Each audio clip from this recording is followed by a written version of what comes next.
हाम्रो दिप्स दाईको दिप्स ट्राभल बर्दिन बाबु बर्दिन के भन्ने रे आएन ल ठिक छ हामी कहाँ जाँदैछौँ बाबुको डाइलगै हो मलाई थाहा छैन भने नाइ मलाई थाहा छैन हो मलाई थाहा छैन टक्क हामी दिप्स ट्राभल बागलुङ बेनी त्यो के ठाउँ है के अरे मन्दिरको नाम पञ्चकोट यात्रामा आज हामी दिप्स ट्राभलको प्रायोजनमा टक्क हामी हिँड्दैछौँ नि दिप्स ट्राभल प्रमोसनल टुर ह्याङ्जाको फाँटमा छौँ दाइलाई यो यहाँको स्मृति छ नि है पहिला ह्याङ्जाको फाँटको बारेमा एकदम ताजा भएर आइसक्यो स्मृति भन्ने बित्तिकै साँगुरो बाटो एक लेन दुईटा गाडी छिर्ने बाटो होइन एक्लै हिँड्न डर लाग्ने खालको थियो बाटो वास्तवमा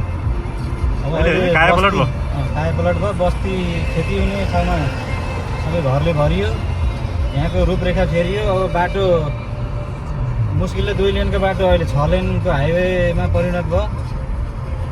हाइवे भन्दा पनि यो त एक्सप्रेस वे जस्तै भइसक्यो अहिले हामी दिप्स दाइ हामी पढेको स्कुल लिएर आइपुग्यौँ श्री अम्बिका उच्च मावि प्राविधिक मावि कम्प्युटर इन्जिनियरिङमा हामी पढ्दा पुरै टिनको छाना थियो अहिले चाहिँ एकदम कङ्क्रिटको घर पूर्वाधार एकदम राम्रो छ अहिले सबै कुरा राम्रो हुँदै गइरहेछ खुसी व्यक्त गर्न सकिन्छ रोड चोक आयौँ यहाँबाट हाम्रो इन्नाथ सरलाई पिकअप गरेर हामी हाम्रो अगाडि बढ्छौँ सहयात्री उसको यात्राको अर्को सारथी इन्नाथ सरलाई पनि पिकअप गर्नु छ हामी इन्नाथ सर पुरा हिरो भएर बस्नुपर्छ ल इन्नाथ सर वेलकम है तपाईँ त फिल्मको हिरोभन्दा कम देखिनु भएन है नारायण भाइ नमस्कार बाबु बर्दिन हामी कहाँ आयौँ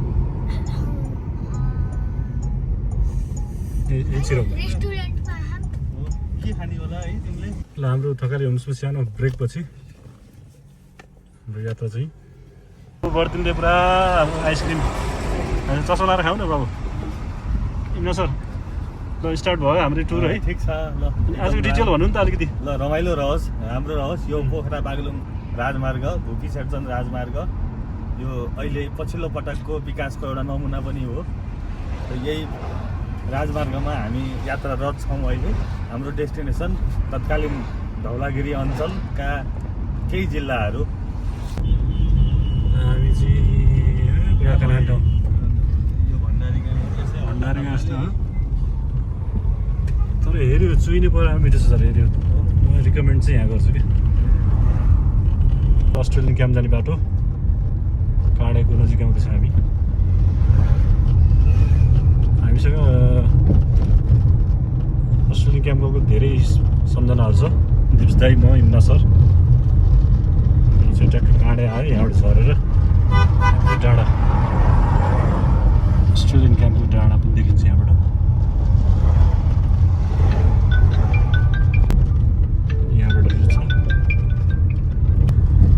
यो लुम्ले कृषि केन्द्रको अहिले अवस्था कस्तो छ इम्ना सर सरकारलाई हस्तान्तरण गरेपछि त्यस्तै हो अब अनुसन्धान त भइरहेको छ व्यवस्थापन त है अलिकति भयो भने त राम्रो चिज हो नि यो खास कृषिको अनुसन्धानको लागि त लुम्लेको यो चोकबाट चाहिँ हामी चन्द्रकोट जान्छौँ बाटोमा चाहिँ यहाँबाट जिपहरू जान्छ यही बाटोबाट होइन यहाँबाट यही बाटो चाहिँ कहाँ जाने म गएको यो बाटो लान्द्रुक चन्द्रकोट लान्द्रुक धानरुक तानचोक अनि लान्द्रुक लुम्लेको घुम्ती सात रनिङ र चाहिँ सुशील सर र मै केही नबोल्ने यो बाटोको बारेमा गुनासो भयो नि यस्तो धेरै खाडलहरू छ यहाँ बिचबिचमा कमसेकम यसलाई चाहिँ मर्मत सम्हार गर्ने काम चाहिँ कति दबाईको यहाँनिर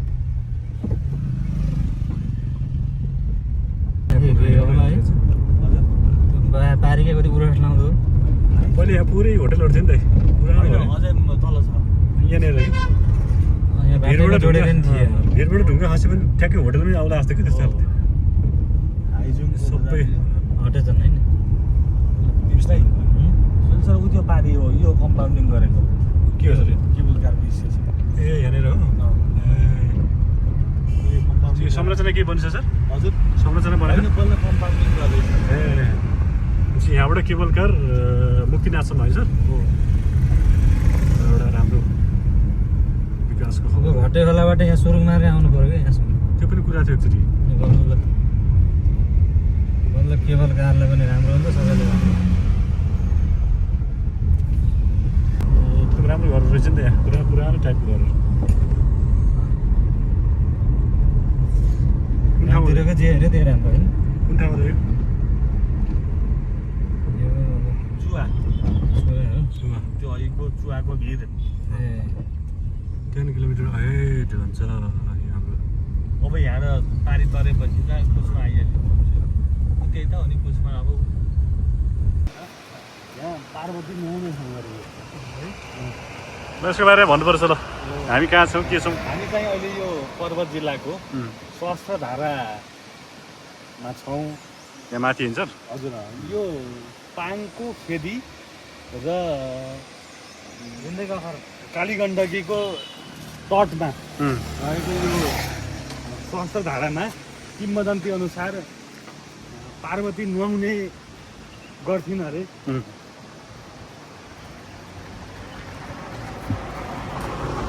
यो चाहिँ जे होस् धार्मिक महत्त्वको ठाउँ हो म पर्दैन के छ ठिक छ ल जाउँ ल कालीगण्डकीको छेउमा रहेको यो धार्मिक महत्त्वको सहस्त्रधारा पानीको धाराहरू रहेछ अनि यहाँ यतापट्टि महादेवको मूर्ति पनि छ यो हाम्रो मुक्तिनाथको 108 धारा जस्तो देखिने खालको स्वरूप रहेछ है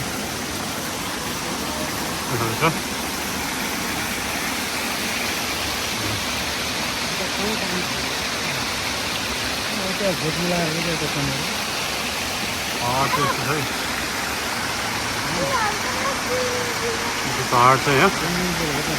तलपट्टि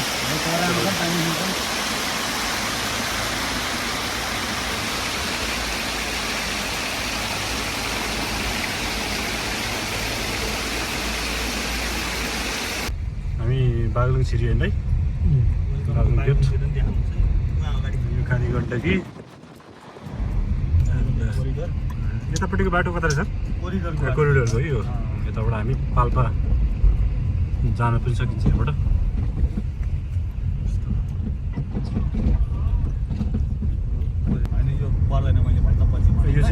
यो चाहिँ सब यहाँको चाहिँ अग्लो पुल होइन लामो पनि छ नि सर यो नेपालको हो लामो र अग्लो झोलुङ्गे पुल लामो नभए नि यो ग्यादी होइन ग्यादीतिर यो बागलुङ जिल्ला पऱ्यो होइन? यो बागलुङ जिल्ला हो सर अहिले हामी बागलुङ हिँडेका छौँ पारिपट्टि चाहिँ पर्वत पारी पर्वत पर्वतको अदुवाबारीदेखि बागलुङको बाङ्गे चौर जोड्ने झोलुङ्गे पुल निकै लामो पनि छ अग्लो पनि छ अहिले पछिल्लो पटक यसको गोल्डेन ब्रिज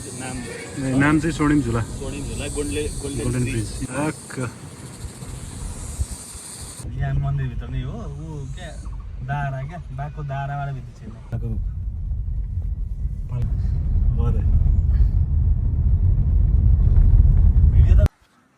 ल बाबुवर्ती जाउँ बाबुवर्तीले गाइड गर न त तिमीले गाइड गर न अगाडि हिँड नि तिमी हो नि त गाइड हाम्रो गाइड के हाम्रो गाइड के ल कहाँ जाँदैछ मूर्ति हेर्न जे पनि यहाँ तिमी यहाँ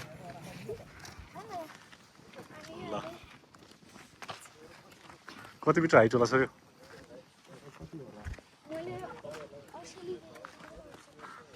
सराङकोट भन्दा त बढी होला होइन सल्लाहको रुखहरूले हेर्दाखेरि 2000 त होला नि ल पञ्चकोटको हाइटबाट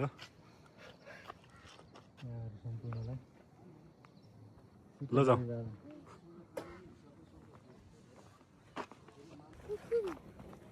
नपर्दैन अगाडि हिँड नि तिमीले हो नि हामीलाई गाइड गर्ने यही होला त यही होला यसरी जाउँ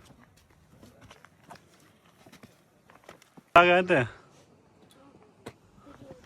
बाघाहरू त के नि बाघ जस्तै नहुनाको बाघाले दुख लाग्छ कि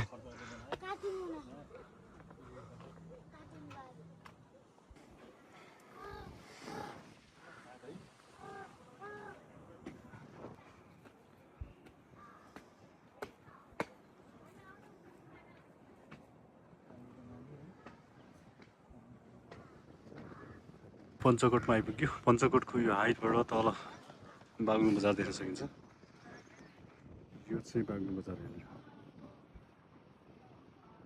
अन्य ठाउँहरू पनि देख्न सक्छौँ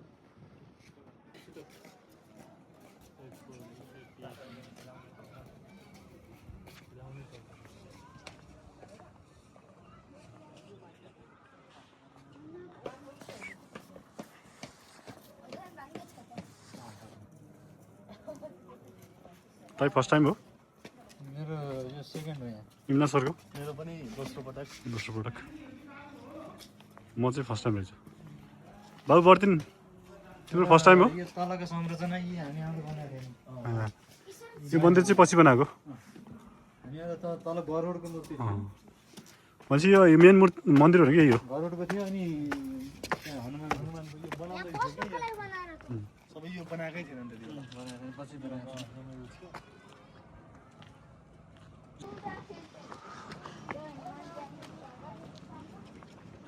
बनाउँदै रहेछ नि त्यहाँ ठुलो घन्टी रहेछ है ल हामी पञ्चकोटको यो उच्च पहाडी सिमानाबाट हामी तल बजार पुरा देखिन्छ बागलुङ बजार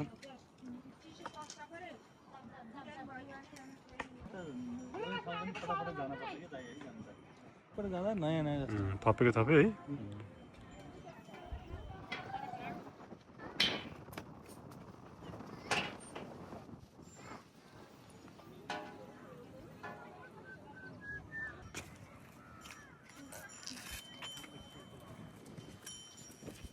बर्तिन्द्र अब यहाँ पछि हामी कहाँ जाने हो बाग्लुङ बागलुङ जाने हो है थाहा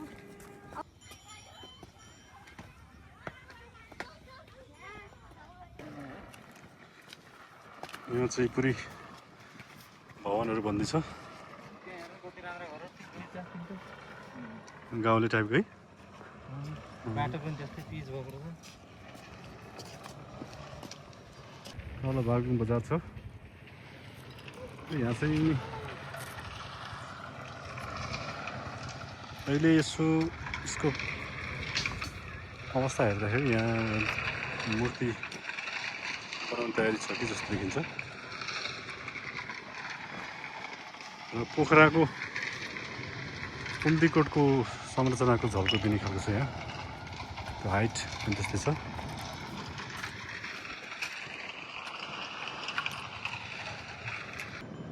पोखरामा पुम्दीकोट घुम्नुभएको छ भने यो पञ्चकोटको पनि त्यो पूर्वाधार साइडहरू लगभग त्यस्तै देखिन्छ यहाँ यो निर्माणाधीन छ र केही वर्ष अझै यसको पुरै प्रारूप तयार हुनलाई केही समय लाग्छ जस्तो देखिन्छ अर्ग्यानिक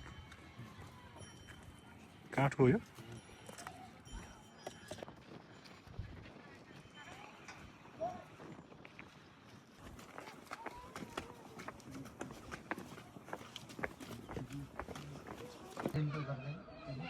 समस्या खान्छ त